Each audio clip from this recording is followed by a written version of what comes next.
Magandang araw mga kaplanadong buhay. This is Captain Chris Cervantes, dating seafarer, now financial planner, business mentor, author, and life strategist. Alam nyo ba na karamihan ng mga OFWs and seafarers ay umiikot lamang sa apat na pangunahing pangarap ang dahilan kung bakit sila nag-abroad? Makapagpaaral ng anak, makapagpatayo ng bahay, makapag-retire, at makapagsimula ng negosyo. At pag nangyari ang apat na pangarap na ito, for good na. Unfortunately, pagdating sa abroad, ang unang gagawin ay kukuha ng balikbayan box at kada sahod unti-unti itong pupunuin upang pag-uwi nila may mga maipamigay na pasalubong. At pag tinanong mo kung ano ang nangyari sa apat na pangarap, ang simpleng sasabihin ay, di bale, babalik pa naman po ako. Until one day, di nila namamalayan, 60 years old na pala sila at walang panahon na upang bumalik pang muli at gawin ang pangarap. Ang pagninegosyo sana ang isa sa paraan upang makabalik for good ng mas mabilis. Sa mga seafarers, madalas ito ang usapan pag hindi maganda ang panahon. Pag binabagyo na sa barko at halos pataubin na ang sikmura pag inaalon. Magninegosyo na talaga ako pag uwi ko. Pero pag maganda na ang panahon at hayahay na ulit ang buhay, business as usual. Bakit napakaraming mga OFWs na nagtatayo ng negosyo pero napipilitan pa rin bumalik sa barko or abroad? Kasi nalugi. Kailangan nating pag-usapan ito not emotionally but scientifically and strategically. Today, I will share with you the science of entrepreneurship, base yan sa Harvard, MIT, Wharton Research, the real-life stories of OFWs who built successful businesses, the 5 stages every OFW entrepreneur must go through, the biggest mistakes of OFWs commit and how to avoid them, and how you can start building a business that lasts. Handa ka na ba? Kasi this episode might just be the turning point of your financial life. Planadong buhay sa Cardinal Buoy, laging may gabay, hindi ka mawawala. Maraming seaman na nagsasabi na hindi na sila babalik ng barko. Pero magugulat ka na lang pag sampa mo, kasabay mo pa rin silang sumampa. 2014 nung sinabi ko yan sa sarili ko. And lucky for me, till now hindi na po ako bumalik sa pagbabarko. Ang paghinto sa pagbabarko ay hindi lang ito simpleng pangako. Kasabay dapat neto ay ang plano, exit strategy to make sure na kaya mong masustain ang buhay mo dito sa Pilipinas. Na hindi na umaasa pa sa pay on board at allotment. In my case, I founded a financial planning agency, Cardinal Buoy Financials, na ang focus namin is to guide employees, business owners, OFWs, and seafarers to achieve their goals gamit ang power ng financial planning. At kasabay nito ang pagpapatakbo ng iba't iba ko pang mga negosyo habang tinutupad ang iba't iba ko pang pangarap sa buhay. At ito ang naging pangunahing dahilan kung bakit ko na-sustain na hindi na kailangan bumalik pa sa pagbabarko. Here's the truth about starting a business that most people don't talk about. A 2019 Bangko Sentral ng Pilipinas study found that 8 out of 10 OFW businesses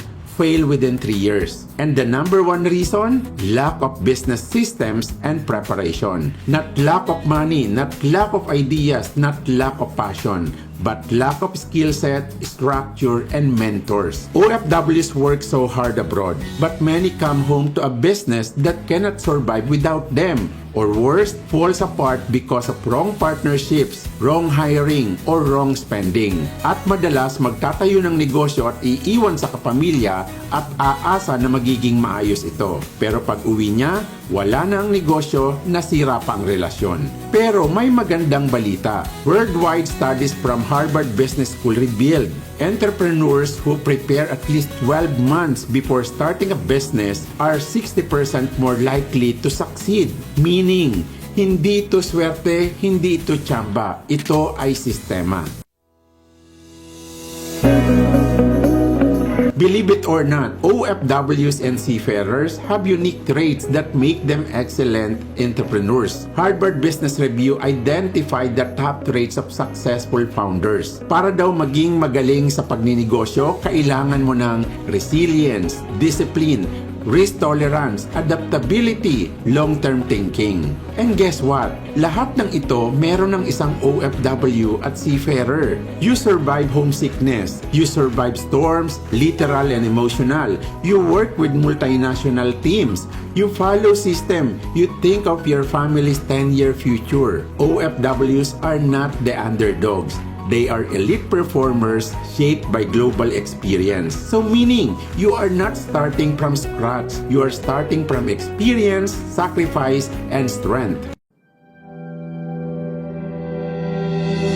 Gusto mong maging successful sa negosyong papasukin mo? Ito ang kailangan natin. Science plus psychology plus real-life stories. Kung gusto mong ayusin ang pagninegosyo mo this time, may 5 stages na dapat kang pagdaanan. Stage 1, identity shift from worker to builder. MIT's Law 1 research shows successful entrepreneurship starts with identity, not money. Kaya ka nabibigo sa pagninegosyo, tinatrato mo kasi ang negosyo mo as side activity. Wrong! Successful OFW succeed when they shift identity. From kikita ako sa barko to gagawa ako ng pangmatagalang sistema. A real story. May isa akong chief cook na kino-coach. He used to work 9 months straight on board. He used to say, pag uwi ko magpapahinga muna ako. Ang sabi ko, hindi pwede ang ganong klaseng mindset. Kung uunahin mo palagi ang pahinga habang buhay kang magbabarko. He learned identity shift and used his vacation time to build an online food business. Today, his business earns more than his shift job. Remember, your identity will lead to your choices, and these choices will give you your desired results. Stage 2, skill set upgrade.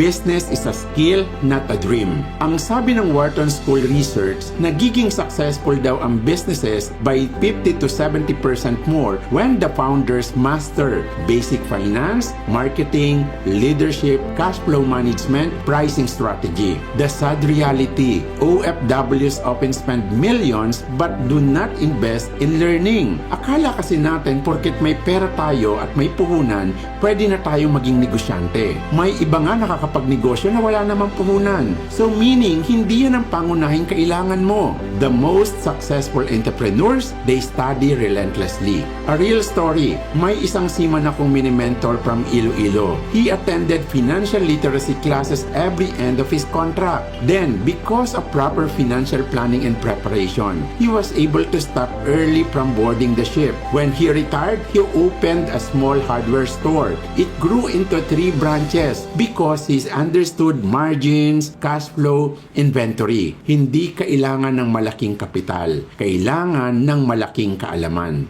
Stage 3. Start small, scale smart. Test before you invest. Harvard research on startups shows that 83% succeed when they test small and scale slow. OFWs fail in business because they invest big without testing. Don't start with restaurant agad, malaking franchise, malaking puhunan. Starts with online selling, small cloud kitchen, small rental, small home service, side hustle na low risk. Test mo muna so you can learn. From there, you can scale up. A real story, may isang seaman from Bicol, he started with 5,000 pesos sari-sari store inside their house. Today, it's a mini grocery with delivery service because he allowed his business to grow in stages. Stage number 4, building system, the secret weapon of OFW CEOs. Ayon sa research na ginawa ng Stanford, businesses without system fail 70%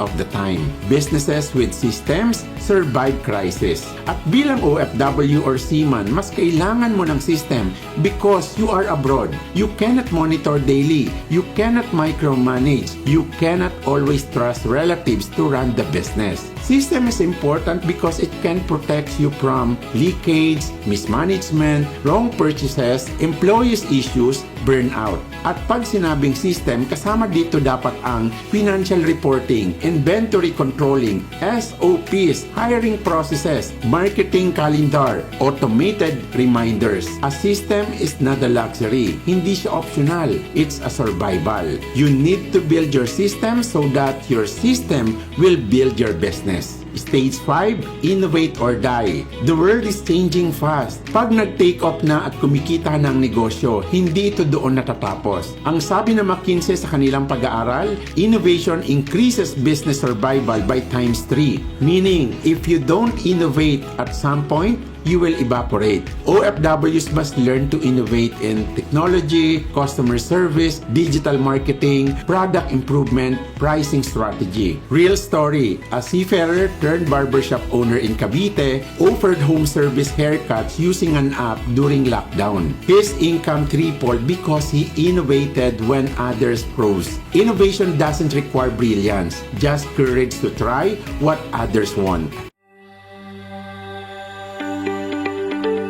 At kung nag-iisip ka ng magsimula bilang seaman or OFW, ano nga ba ang mga nababagay na negosyo para sa'yo? Based on DTI and World Bank studies, here are the most successful models for OFWs. Una, service-based businesses. Bakit? Kasi ito ay low capital, high demand, high margin. Halimbawa ng mga ito ay cleaning services, water refilling station, printing, laundry shop. Pangalawa, digital-based businesses. Sabi ng World Economic Forum, digital SMEs grows 2.8 times faster. Ito na ang next big thing. At kasama dito na pwede mong gawin ay e-commerce, freelancing agency, digital products, online education.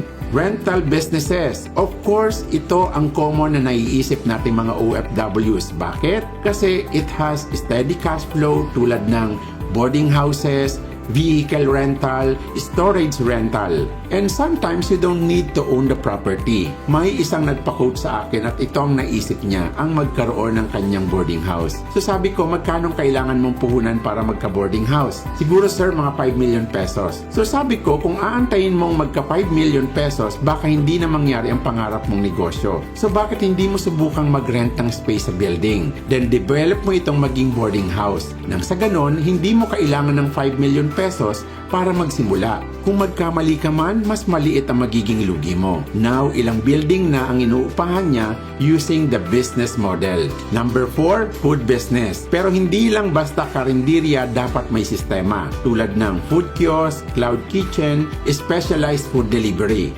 Number 5, financial services business like insurance and financial coaching where you earn passive and recurring income. In my case, I started with financial services business sa pamamagitan ng pagtatayo ko ng sarili kong financial planning agency. Then later, nung kumita na ako dito, ito naman ang pinangsimula ko ng iba't iba pang mga negosyo. Kung interested ka on how to have your financial planning service agency, let me know and pwede kitang mentor tungkol dyan. Ang sabi ng pag-aaral ng Harvard, most successful entrepreneurs have long-term thinking, emotional discipline, coachability, community support. Meaning, you cannot grow alone, you cannot learn alone, you cannot scale alone. So get a mentor, join communities, surround yourself with growth-minded people. Tandaan mo kabaro, you rise by environment. Mga kaplanadong buhay, OFWs and seafarers sacrifice more than the world will ever understand. Pero ang hindi alam ng marami, ang lakas, disiplina at resilience ninyo are the same ingredients that build powerful businesses. You are not just workers. You are not maintenance provider. You are not a padala machine. You are builders of future. You are strategic thinkers. You are leaders. You are entrepreneurs in the making. And your business dream, it is not impossible. It is not too late. It is not out of reach. With the right identity, skill set, system, and innovation, your story can change. At tandaan mo ito, you are not created just to work abroad. You were created to build a life you don't need to escape from. Ako si Captain Chris Cervantes, reminding you, start small, grow smart, innovate always, and build a life that sets you free. Tandaan, maunlad ang pamumuhay sa planadong buhay.